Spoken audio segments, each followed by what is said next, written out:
আমি সকলোৱে জাতীয় সংকট বুজি পাইছো, জাতীয় সংকট দেখিছো। চাৰিওফালে কেনেকুৱা ধৰণৰ ভয়াৱহ পৰিৱেশ পৰিস্থিতি চলি আছে। হাতম পুৰুষে ঐক্য সমন্বয় সম্প্ৰীতিৰ বৰ ভেটি ভাঙিবৰ কাৰণে স্বৰ্গদেউ চাওলুং চুকাফা মহাৰাজ নৰনাৰায়ণে প্ৰতিষ্ঠা কৰি থৈ যোৱা এখন অসম, জগতগুৰু মহাপুৰুষ শ্ৰীমন্ত শংকৰদেৱ মাধৱদেৱে দি থৈ যোৱা জাতীয় জীৱনৰ মহান আদৰ্শ সংকটৰ গৰাহত পৰিছে। জাতীয় চেতনা, জাতীয় সংকটক তছনছ কৰি আধিপত্যবাদী প্ৰভুত্ববাদী আগ্ৰাসী কিছু শক্তিয়ে অসমৰ সমাজ, অসমৰ ঐতিহ্য, অসমৰ পৰম্পৰা, অসমৰ স্বাভিমান, অসমৰ কৃষ্টি সংস্কৃতি, অসমৰ জাতীয় অৰ্থনীতিৰ ভেটি এইবোৰক নাইকিয়া কৰি জাতিক সমাজক জাতীয় সভ্যতাক সংকটৰ মাজলৈ ঠেলি দিয়াৰ এক কূটকৌশল অসমত ৰচনা হোৱা আমি দেখিবলৈ পাইছোঁ। গতিকে তেনেকুৱা খনত যদিও সন্মুখত বহু প্ৰত্যাহ্বান আছে, যদিও সন্মুখত শক্তিশালী সংকট আমি দেখিছোঁ, যদিও আমি বিভিন্ন অশুভ শক্তিয়ে তেওঁলোকৰ কূটকৌশল, তেওঁলোকৰ কাজচাৰ্জিয়ে তেওঁলোকৰ নিজৰ অভিষ্ট সিদ্ধিৰ কাৰণে বিভিন্ন ধৰণে কাম কৰি থকা দেখিবলৈ পাইছোঁ। কিন্তু তথাপিও এটা কথা পুনৰ সোঁৱৰাই দিব খুজিছোঁ, য'ত সংকট থাকিব, য'ত প্ৰত্যাহ্বান থাকিব, তাতে নিশ্চিতভাৱে সম্ভাৱনা থাকিব। আৰু এই সম্ভাৱনা আমি বাস্তৱত ৰূপায়িত কৰিবৰ কাৰণে আমি সকলোৱে যুঁজিব লাগিব, আমি সংকল্প ল'ব লাগিব। গতিকে এতিয়া যুঁজাৰ সময়, এতিয়া জাতীয় সংকল্পক শক্তিশালী কৰাৰ, সম্প্ৰসাৰিত কৰাৰ সময়। আগন্তুক দিনসমূহত এই ভয়াৱহ কূটকৌশল, ষড়যন্ত্ৰ, আগ্ৰাসী ৰাজনীতিৰ বিৰুদ্ধে আমি যদি অসমৰ সমাজ আৰু জাতীয় জীৱনক যদি সুৰক্ষিত কৰিব লাগে, যদি বাধা দিব লাগে এই আগ্ৰাসী শক্তিসমূহক, তেতিয়াহ'লে আমাৰ হাতত থকা যিটো বিকল্প সেইটো হৈ গ'ল আঞ্চলিকতাবাদী ৰাজনীতিৰ ধাৰা, জাতীয়তাবাদী ৰাজনীতিৰ ধাৰা, যাৰ যোগেদিহে আমি অসমৰ সমাজ আৰু জাতীয় জীৱনক স্বাভিমানেৰে জীয়াই ৰখাৰ বাট দেখুৱাব পাৰোঁ, পথ দেখুৱাব পাৰোঁ। অসমৰ ৰাজনৈতিক পথ পৰিৱৰ্তন নিশ্চিতভাৱে হ'ব, মই আত্মবিশ্বাসী। আৰু মই এইটো আত্মবিশ্বাসী, আমাৰ এই যুঁজৰ সংগ্ৰামখনত আমি যদি লক্ষ্য স্থিৰ কৰি লওঁ, আমাৰ মাজত যদি আত্মবিশ্বাস থাকে, আমি সততা, নিষ্ঠা আৰু জাতীয় দায়বদ্ধতাৰে যদি কাম কৰি থাকোঁ, এদিন নহয় এদিন অসমৰ নীলিম আকাশত জাতীয়তাবাদৰ বিজয় ধ্বজা স্বাভিমানে সগৌৰৱে উৰিব। কোনো শক্তিয়ে ইয়াক বাধা দি ৰাখিব নোৱাৰে, কেতিয়াও বাধা দি ৰাখিব নোৱাৰে। কোনো এটা ৰাজনৈতিক আদৰ্শ এটা বা দুটা দিনত কেতিয়াও গঢ় লৈ নুঠে। তাত ত্যাগ থাকিব লাগিব, কিছু মানুহৰ একনিষ্ঠ প্ৰচেষ্টা থাকিব লাগিব, আৰু জাতীয় স্বাভিমানেৰে ডগমগাই থকা চিন্তা চেতনাৰে উদ্বুদ্ধ হোৱা মানুহৰ শক্তি লাগিব, দায়িত্ব লাগিব, ত্যাগ লাগিব আৰু কৰ্ম লাগিব। তেতিয়াহে আমি লক্ষ্যত উপনীত হ'ব পাৰিম। এতিয়া কোনো বিকল্প নাই। আমাৰ সুধাকণ্ঠই আগতে দেখুৱাই দিয়া সংকটৰ কথা কৈছে, কেনেকৈ সেই সময়তে তেওঁ উপলব্ধি কৰিছিল, কেনেকৈ ভাষা কৃষ্টি সংস্কৃতিৰে সংকট আহিছে। সেই সময়ত সুধাকণ্ঠই উপলব্ধি কৰিছিল যে আমাৰ সমন্বয়ৰ বৰ ভেটিত কোনোবাই আক্ৰমণ কৰিবলৈ আৰম্ভ কৰিছে। আমাৰ মানুহৰ মাজত সমন্বয় নাইকিয়া হৈছে। কেনেকৈ কৃষক, শ্ৰমিক, থলুৱা যিবোৰ হালোৱা সজোৱা আছে তেওঁলোকক কেনেকৈ শোষণ নিষ্পীষণেৰে ভাৰাক্ৰান্ত কৰা হৈছে। আমাৰ লোককৃষ্টি সংস্কৃতিক কেনেকৈ আগবঢ়াই লৈ যাব লাগিব, বিশ্বজনীন যিটো লক্ষ্য আৰু চিন্তা আছে, তাত কেনেকৈ অসমৰ জনগণক অসমীয়া নামৰ যিটো মহাজাতি সত্তা আছে, য'ত সকলো অসমৰ খিলঞ্জীয়া জাতি জনগোষ্ঠী, অসমলৈ নতুনকৈ অহা আন আন জাতি জনগোষ্ঠী, হিন্দী ভাষী অসমীয়া, বাংলা ভাষী অসমীয়া, গোৰ্খা সকলোকে লৈ সকলো জাতি জনগোষ্ঠী, ভাষা ভাষী, ধৰ্মাৱলম্বী, সকলো ধৰ্ম, কোনো ধৰ্মৰ ভেদাভেদ নাই, হিন্দু, মুছলমান, শিখ, জৈন, বৌদ্ধ, পাৰ্চী সকলোকে লৈ যিটো বৰ অসমৰ আমি সপোন দেখিছোঁ, যিটো মহাজাতি সত্তা, অসমীয়া নামৰ মহাজাতি সত্তা আছে, সেই জাতি সত্তাক আমি মূৰ তুলি জীয়াই ৰাখিবলৈ, তেওঁলোকৰ মেৰুদণ্ড পোনাই শিৰ উৎস কৰি পৃথিৱীৰ মানুহৰ আগত নিজৰ আত্মপৰিচয় দিয়াৰ কাৰণে যি সংগ্ৰাম কৰি আছোঁ, সেই সংগ্ৰামৰ আধাৰ পৃষ্ঠভূমি সপোন সুধাকণ্ঠই অসমৰ সমাজ আৰু জাতীয় জীৱনক দি থৈ গৈছিল। মাটি ভেটিৰ কি সংকট হৈছে,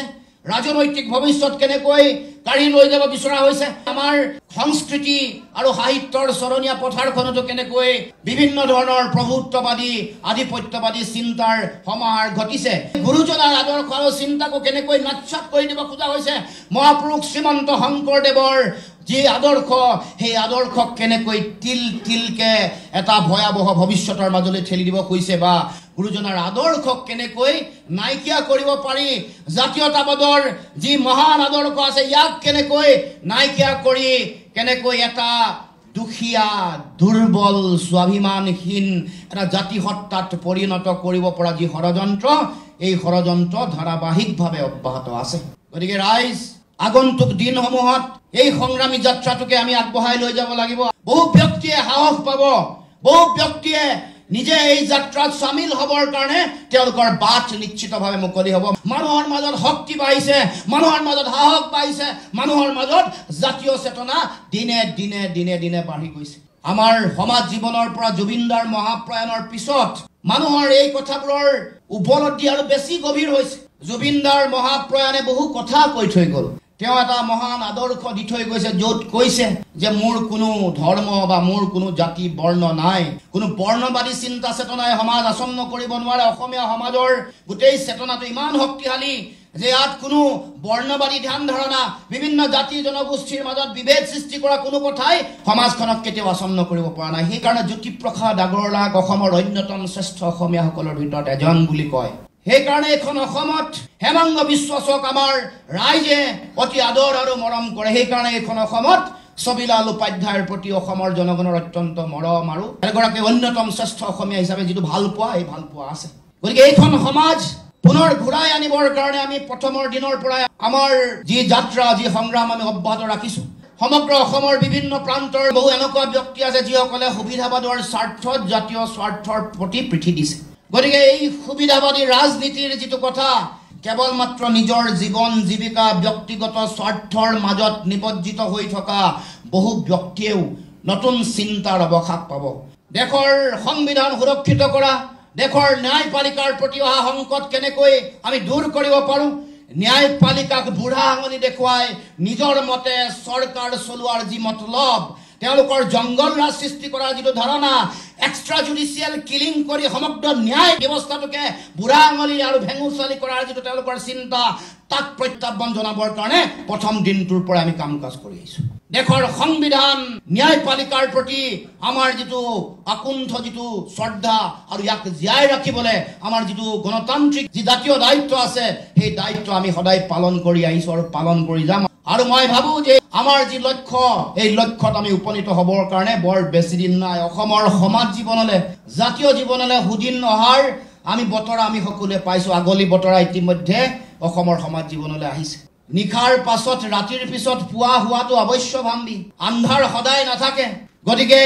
অসমৰ সমাজ জীৱনত ন সূৰ্যৰ কিৰণৰ ৰেঙনি অসমৰ ৰাইজে ইতিমধ্যে পাইছে কেৱল মাত্ৰ তাক বাস্তৱায়িত কৰা তাক কাৰ্যকৰী কৰিবৰ কাৰণে আমি শ্ৰম কৰিব লাগিব কাম কৰিব লাগিব সকলোকে কেৱল মাত্ৰ এটাই কথা ক'ব খুজিছোঁ এই সংকট